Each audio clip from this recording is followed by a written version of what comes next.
It was chaos in the meeting hall. Mayhem too. We shot at Shill. Shill shot back at us. Shill shot at each other.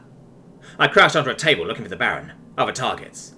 While I tried not to shoot at anyone in there who wasn't technically an enemy, I really didn't like the Shilvanti right now. I really think that, should a couple of them catch a stray bullet, I really wouldn't have minded. I blew out an interior agent's knee, and she flopped to the floor. Here's the thing. A 12-gauge shotgun wasn't going to blow apart a knee, not with that flexifiber. But the force of the gunshot, though, that was what did them in. The force of the impact blew apart the bone and flesh in there. Her shattered leg, held in there like a sock full of meat. I dove over the table and kicked it over. As I stood behind the makeshift cover, I tried to make the bad guys out from the partygoers. Much as I imagined most of the people here deserved whatever came to them, I figured it would be smarter to shoot at the people with guns first. The cats, it seemed, had the same idea. Gore shoved the terrified noblewoman aside. As he raised a carbine, he stole off a corpse. When he squeezed the trigger, the beam belly singed another noble's ear, as he fired a small circle of flesh on a militiawoman. I ran for it, and slipped between him and Sashan. Despite being a little bogged down, I had my eye on the prize, an objective of my own. "We have to go for the Baron," I yelled. I doubted they could hear me above the din. "What?" "The Baron!" I yelled in his ear. As the fight wore on, I scanned the room. There were plenty of gaudily dressed short males, but none were the ones I was looking for.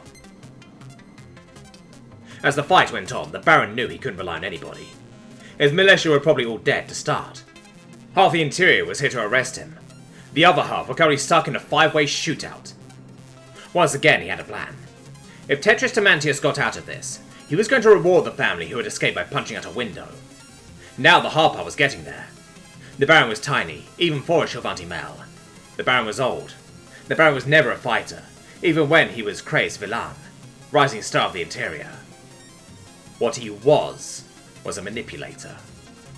Fat bunch of good that did him right now. Instead he used his rusty old sneaking skills. The Baron dropped to his knees and crawled behind an overturned table. He looked at the earth food scattered on the floor. Shame about those crab rangoons. And that cheese fondue. He was partial to both of those.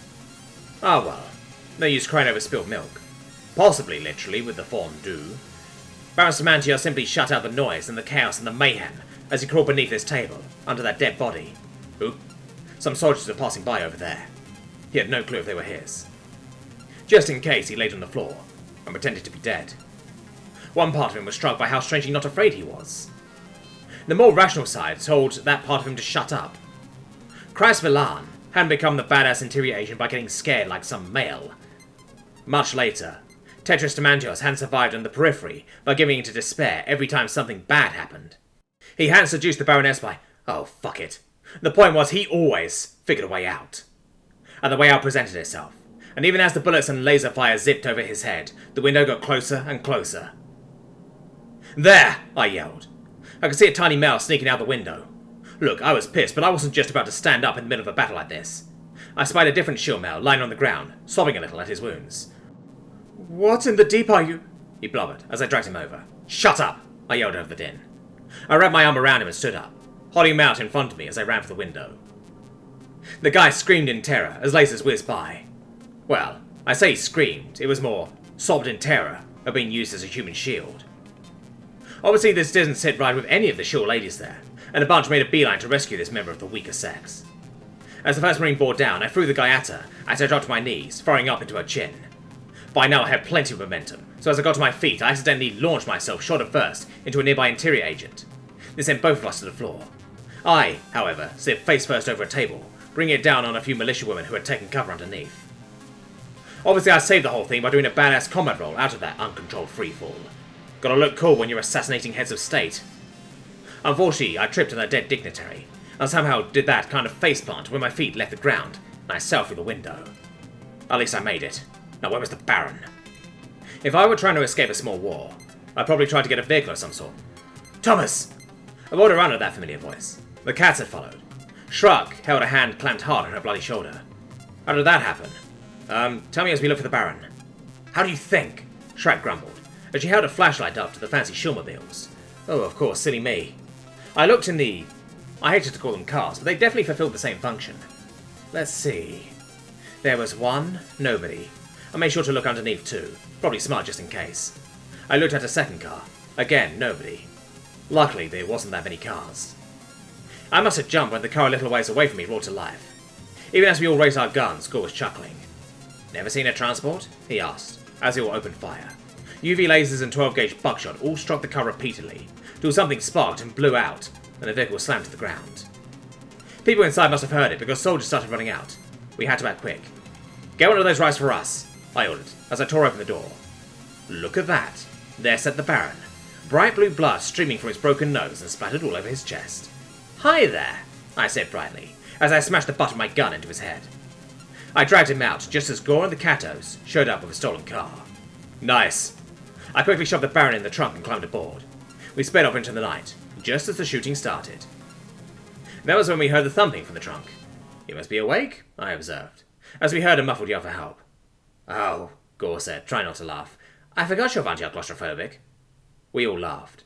That's just awful, I said with a laugh.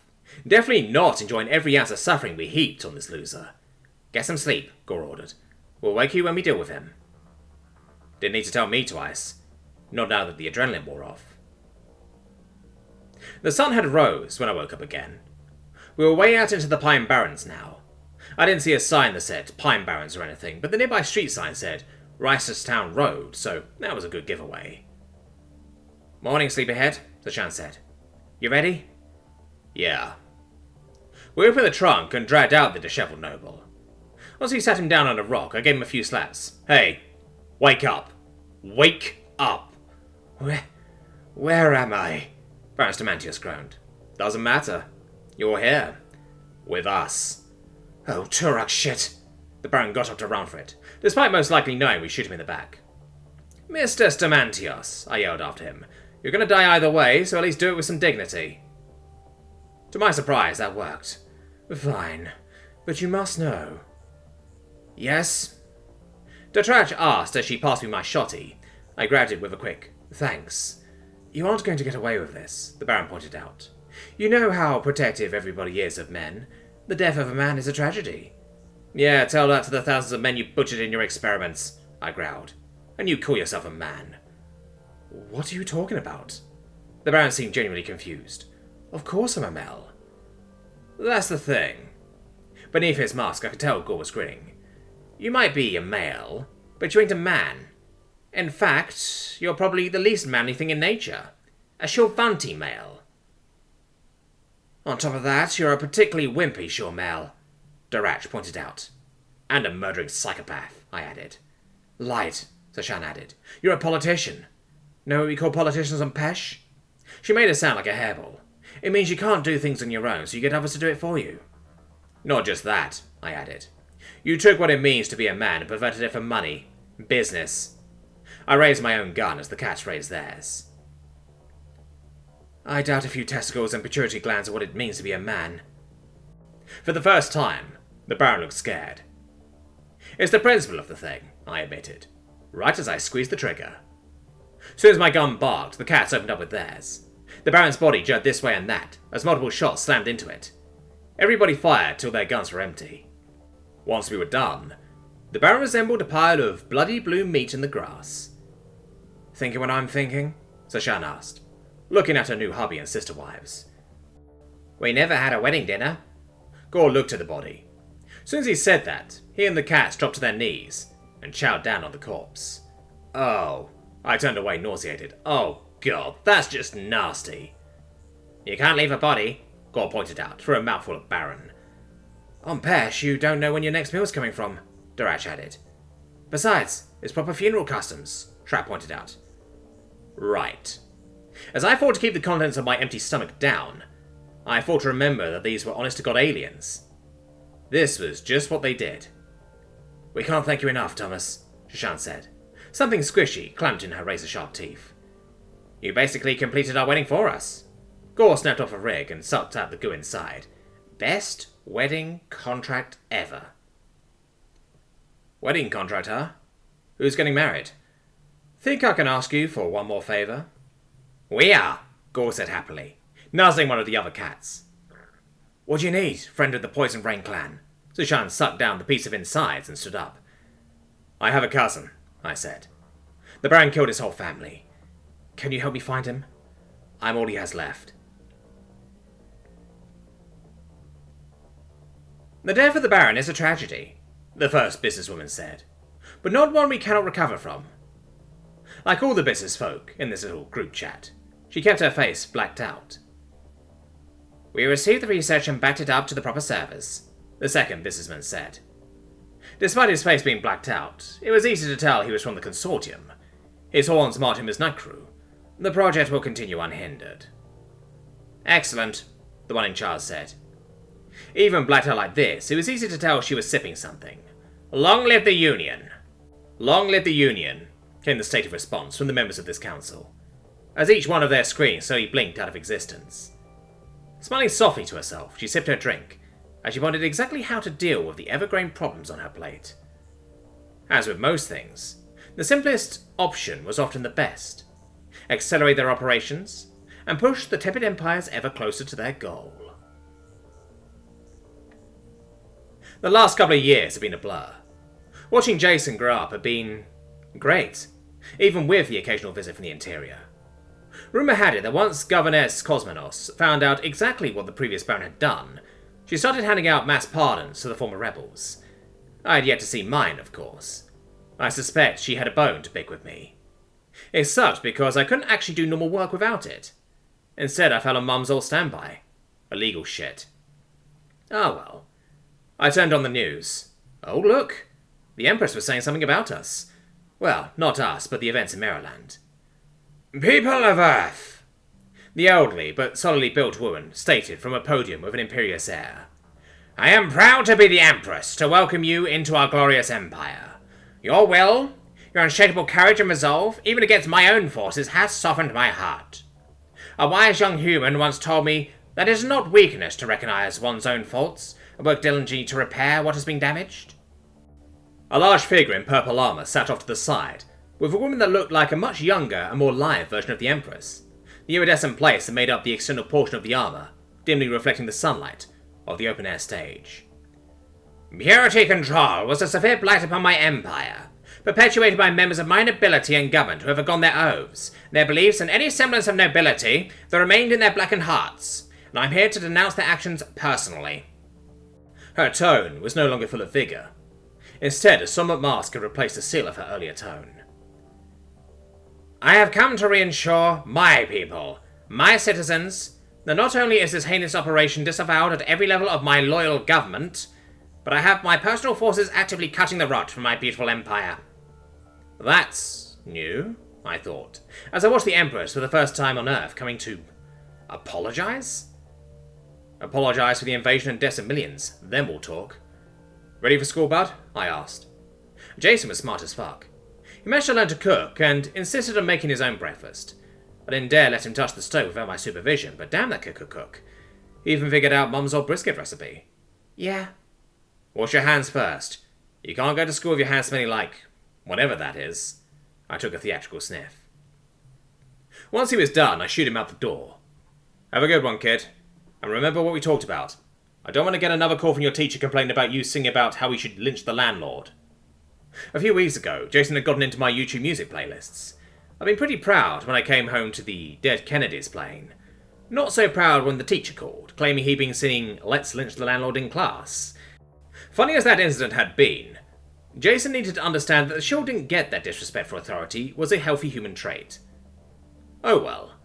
Once the bus disappeared, I threw my bag in the car. I had an actual landlord to lynch. Apparently, some nobles have been buying up property all over Maryland, and charging through the roof for terrible apartments. Even my rent for this shitty apartment had gone off the rails. Some days I worried we'd be thrown out. Adulthood, y'all. Anyways, once I got there, I parked the car and pulled out a metal bat, some zip ties, and a mask. Oh, cunty! I yelled as I kicked open the door. I wasn't prepared for two other guys in some serious tactical get-ups to be standing over the badly beaten Chauvanti male. I could hear the record scratch. Who the hell are you? The shorter of the two, wearing the green-skulled gas mask ahead, leveling a short rifle at me, and the other picked up Cunty like he weighed nothing, just to set him back in a chair, groaning. Ease up, chuckled the mountain of a man, with a blood-red skull on his mask, as he placed a large hand on the other fighter's shoulder. We met him once upon a time, about 6 or 7 years back, Baltimore. Bill's protege, ring a bell, killer? Bill? Asked the other. As in CIA spook? Make an army disappear, Bill? Yeah, said the tall man, pulling his gas mask over his head. That Bill. Sounds about right, I admitted. Now I privately wondered which make an army disappear he was referring to. That happened a lot. He was an old friend from the army days. The tall, blonde-haired man responded, a smile touching the corner of his mouth. He used our squad for a few ops in Kongral and Kabul. Taught us a lot. I'm gonna miss the grouchy fuck, chuckled the green gas mask before he too pulled his off.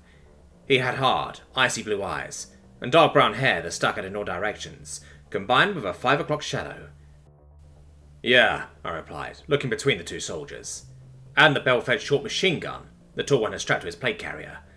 Me too. Anyway, sighed the large one, taking a step towards me. I think we got all we could from this shitbag. If it helps, he was part of the acquisition team for purity control. Used to raise the rent on tenants to force them to go do a job and then make him disappear.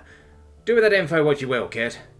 He slapped me once on the shoulder before whispering, Brendan's Pub, downtown Westminster, tonight, 9 o'clock. Be there. Right. Okay. I mulled that over as I went through the rest of my day. I saw some mint to shill marines, threw a few rocks through windows, so on, so forth. After I got Jason to bed for the night, I got a neighbour to watch for a few hours. I went out again. Brennan's, downtown. I knew the place. Anyways, I got there and turned off the radio. Even though it was night, I slipped on my shades and walked up, hands in pockets. After taking a few breaths, I went inside. Okay, that's different. I saw a few Shilvanti chilling in the corner. Instinctively, my hand tightened on the switchblade in my pocket. I didn't loosen at all when I saw, let's see. The bartender was a horned alien I didn't recognize. 4 Peshrin chatted and fought in the corner. These Shil were off duty. I had to physically remind myself that, as I unclenched my hand and walked to the bar. Guinness, I said, looking around for the guy from earlier. Ooh, she responded in an Australian accent.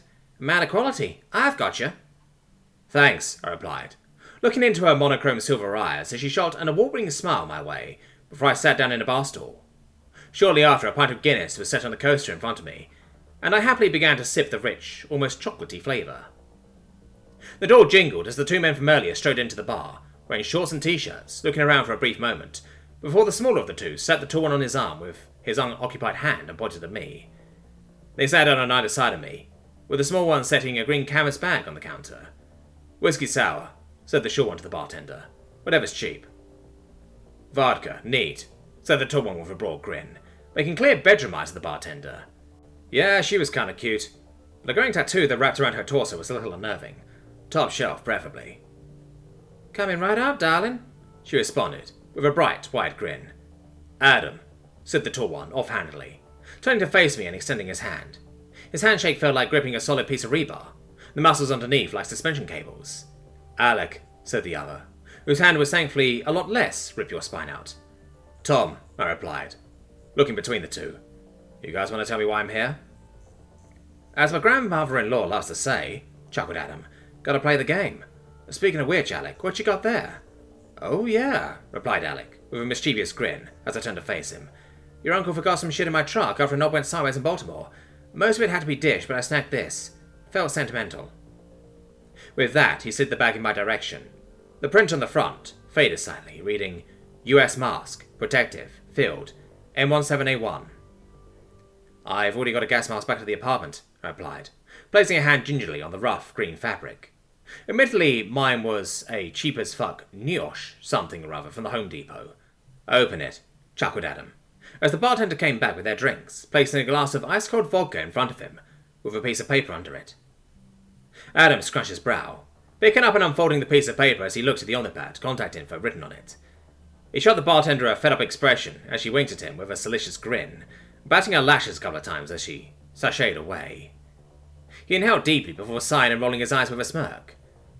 Do they know each other? I thought as I looked around the bar, noticing each of the group shooting passing glances our way, heavily favouring the 2 men sitting on my sides. Okay, something's fishy, I thought, looking back to the canvas bag in front of me.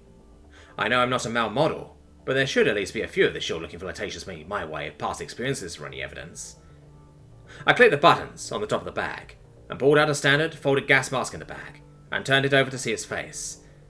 My breath caught in my throat, as I saw the battle-worn white skull emblazoned on the front. I saw him wear it once, in the early days. The long, vampiric fangs that extended from the canines came down over where the jaw should be, giving the impression of a massive, gaping maw. I trailed off, attempting to find words. Uncle Bo had talked about how this had served him well since Desert Storm off-handedly once or twice, but now I realized the connection. The men on either side of me each had a similar skull in their mask, if coloured and tailored slightly differently. Thank you. But I'm guessing you didn't just want to give me a family heirloom. On the money, Tom, replied Alec before slurping his drink. I knew you were smart. Simple mode is that we're hunting some big fucking game. Purity control was a small piece of a much bigger, much more fucking ugly beast.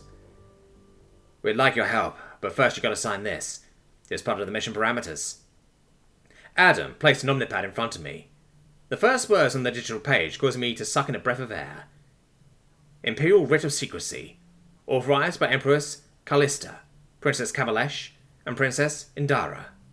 Holy fucking shit, I thought, thinking about the implications of the official-looking document, while in a bar, surrounded by 3 military-aged shill women and 2 men working for the royal family.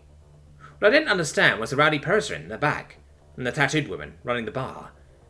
Babe, whined the bartender, now laying dramatically. Can we tell him yet? Sal, groaned Adam lovingly. Wait, I said, looking between the two. You know each other? Sign the document, we can tell you more. It's not binding for anything other than secrecy. You're free to leave at any time. With a sigh, I signed my name, realizing that I just have to trust the man, and slid the pack back. I can't leave Earth, I sighed, looking between the two. I've got a 10-year-old. I'm not going to abandon him for another war. Dear heart, came a woman's voice from the table behind us. I've got this one. I turned to find a tall, lithe Shulvanti woman stepping out of the booth. She strode over to us, before pausing with her hands clasped in front of her waist. Tom, Indara, Tom, said Adam, waving his hand between us. No, I thought, remembering the name of the document. I do believe my grandmother and aunt would just adore having another child around the palace. I can offer full-time security with a pot of male glaze from the prince's personal guard. He'll be as safe as any member of the royal family, and I promise he'll be treated as such. Okay, I said, now looking around the room to find the Pezrin strolling over to our bar, seating themselves next to Alec. But what's the mission? Like Alec said, stated Adam with a smile, picking up the gas mask from the bar and extending it out to me. We're hunting big game, the worst the galaxy has to offer. Purity control is just the start. We're getting after the fuckers running the show. Lots of denied operations, blight budgets, and plenty of targets. You in? I reached out and took Uncle Bill's mask from his hand. When do I start?